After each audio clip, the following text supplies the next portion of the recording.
You ain't do nothing with what God gave you. That's why. When we look at the parable of the wicked servant who God gave 1 talent to, and he buried his in the earth rather than used it for God's glory. See, many of us, we do this. We take our gifts, everything that God gave us. I did this. And we bury it in the world to produce worldly things from it or with it. I did this when I was on the outside, when I wasn't on the inside with God. See, gifts and callings are without repentance. Okay? So whatever talent God gives you or has given you, you are to use that for God's glory. This is why I was a false prophet when I was out there, because I was reading tarot cards.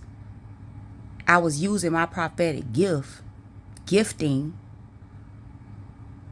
in the world. And it got me attacked, and I had to run back to God. So this is what happened. You see a lot of people doing this. They gifted, but they're not anointed. Why? Because they using the gift in the wrong kingdom. You out of place. So when God comes back and he gonna ask you what you did with his stuff, like he did this servant, this wicked servant, when he came back to collect on what he gave him, he ain't had nothing to give. So he got cast into hell. He say, "Depart from me, you worker of iniquity. I never knew you." And see, so this is what's going on in the world. God bless you with a talent and a gift, but you're not using it for his glory. So when he come back, he gonna ask you what you did. And what you did was you used it for worldly gain. You used it for worldly pleasure. You used it for money. And so therefore you use what God gave you and you serve mammon with it. You serve money. Terrible master. And you didn't serve God.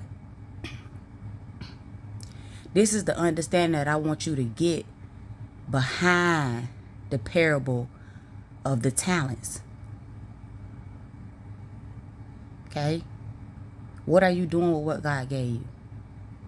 Be blessed.